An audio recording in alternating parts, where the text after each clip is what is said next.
everybody. It is Jenny Insminger, Wanda Ott with Next Home 245, and we have Will Looper with Movement Mortgage with us this morning joining us. Obviously, we are all remote and in our own special safe places, but we've got some questions that we're going to go over with Will, and hopefully this is interesting to you guys. Hopefully it answers some questions that you may have. Good morning to our coffee talk. Grab your cup of coffee and sit back for about 5 minutes because we're going to give you a brief update on what's going on in the market. Every week I've been telling you what's been going on in the last 7 days. Last week was almost a mirror of the week before. We had 68 new listings, which I think is incredible for this time. And more than ever last week, I saw listings where when I look at the hot sheets, I look at like 2 and 3 days at a time. And the listings were on at the same time they went pending, which means that they were under contract within 2 to 3 days, which is amazing. We did have 66 homes go under contract in the last 7 days, which is phenomenal. I know everybody's told us we're having a 60-day pause or a 60-day stop, as far as the real estate market, but I think it's hitting us a little bit softer here in our area, which is a good thing. We also had 56 properties close last week, which again, they're already in the process, but we were successfully able to get them to the closing table, which is amazing. And we're so thankful for that. Thank you, Will, from Movement Mortgage for joining us this morning. Of course, there's lots of buzz going on about, what's this going to do to our interest rates? Am I still going to be able to get a loan? Is my property going to get to closing? So we want to ask you a few questions that we've been hearing, buzz about in the community. First of all, tell us what the interest rates are like right now. Have they gone up, down, staying the same? What are you seeing? Well, from a market perspective, obviously every single person is going to have a different scenario based on credit score and down payment amount, type of loan they're getting, et cetera. But generally speaking, over the last week and a half to 2 weeks, the markets have really calmed down a lot. For the first, 2.5 to 3 weeks of dealing with, the coronavirus pandemic as it kind of hit full force into the States, markets, we're having these drastic swings up and down every single day. And the Fed kind of increased their buying of mortgage-backed securities. And what that did is it kind of allowed the market to stabilize. So instead of doing this every day, it's doing this every day. Right now, they are still some of the best we've ever seen.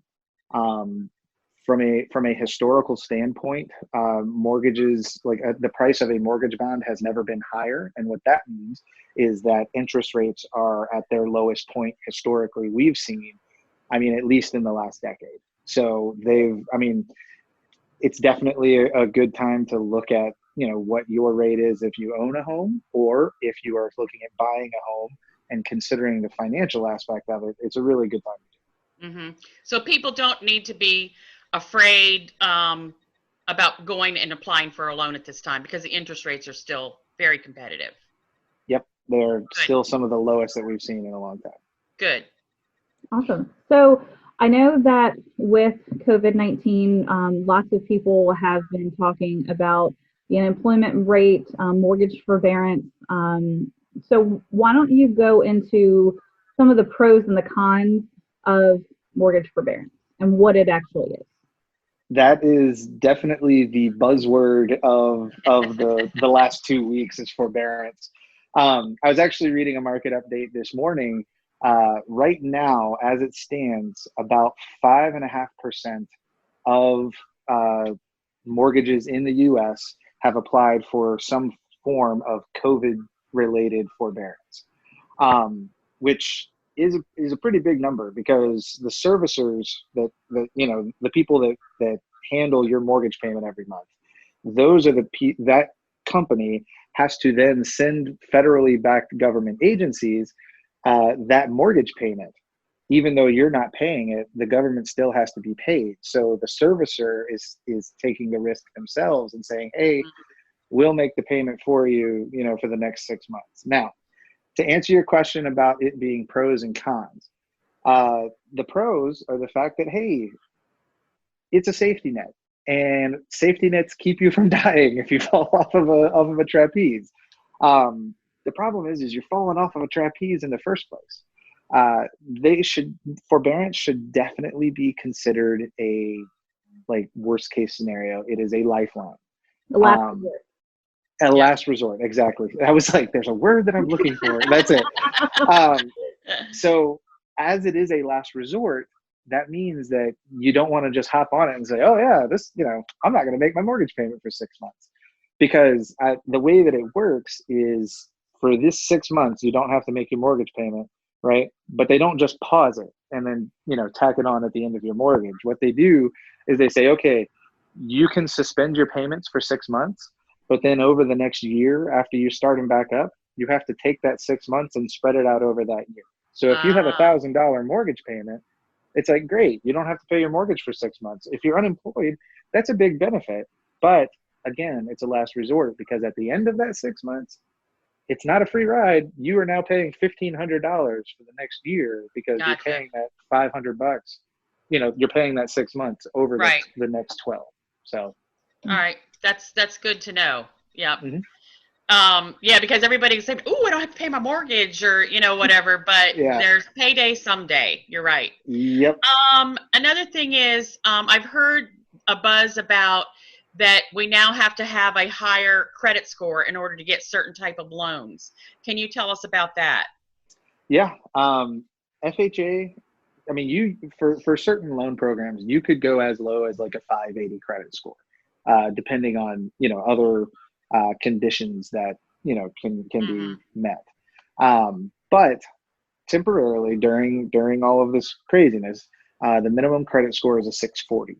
And what that does is it allows investors to kind of have a more secure investment, because obviously if all that stuff falls apart, and if if somebody has a 580, chances are, historically speaking, there's a reason they have a 580.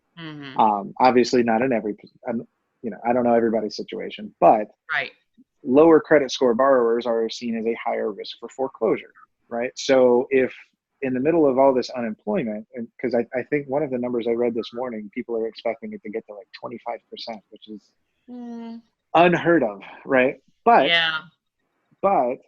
that's, all that aside, it's a short-term thing compared to what it was in the past. But because of that, there are going to be a lot more people that have to have that forbearance, and there's a lot more stress and pressure put on the financial balance sheet for those servicing companies. So that's why they have increased their credit score requirement to 640.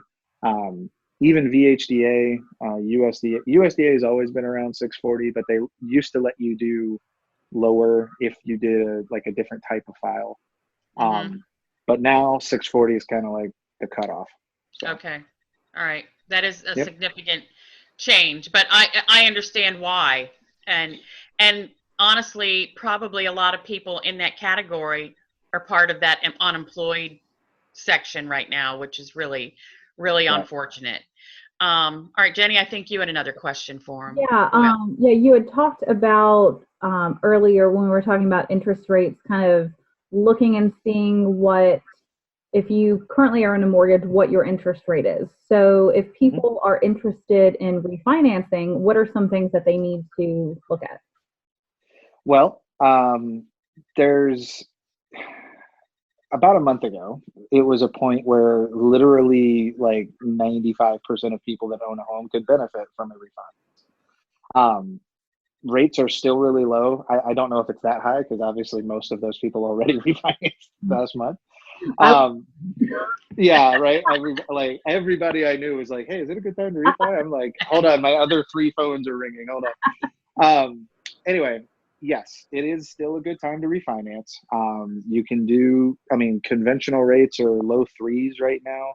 FHA rates, I think I locked in one guy a month ago at like 2.75.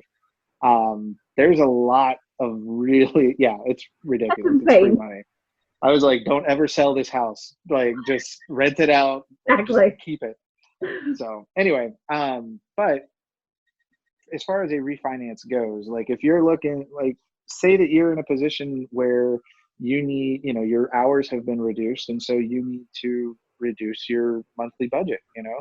I've got one guy right now who's saving close to $500 a month in his refinance. Now that is an extreme, it's an extreme case, but he was at a 30-year loan. He bought it in 2017 and it just made sense. He did some improvements. His house appreciated like $65,000 over 2.5 years. Talk about an investment. Yeah. So in his case, we're reducing his mortgage. It's only been 2 years. So his 28-year mortgage now becomes a 30-year mortgage again.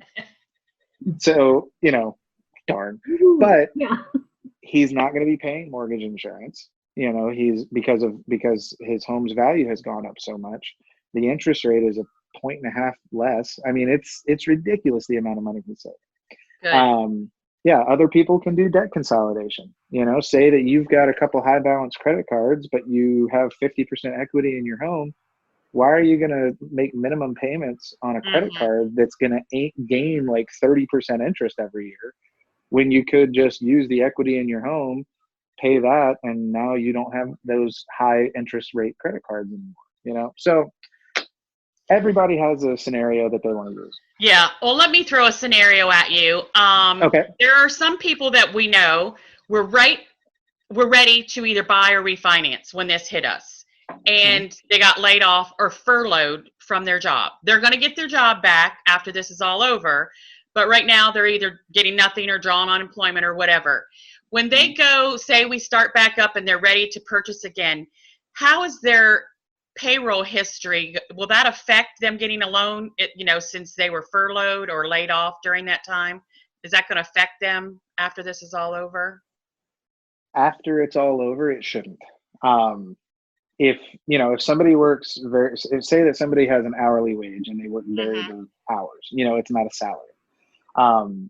As long as we can show that they are back at 40 hours a week, and show that they are receiving their full pay, it should not affect them at all, because obviously, the underwriter is not going to be like, why did they not work, from March to April of 2020?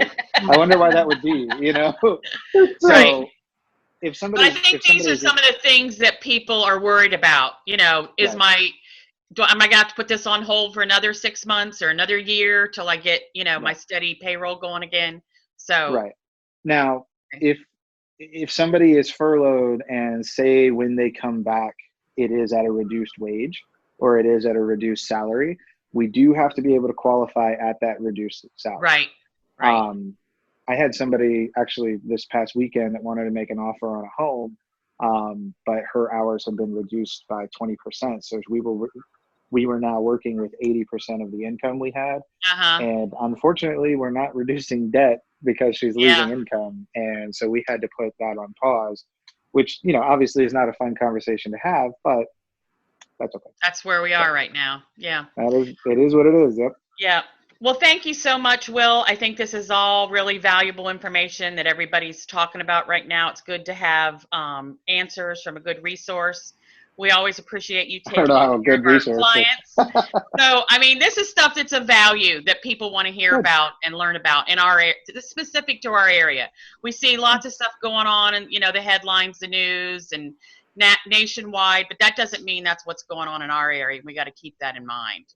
So thank you again. Look forward to doing lots of loans with you this year. Yeah, thank you for having me on. It's always a pleasure anytime I can help. All right. You have a great day. Thank you. Bye.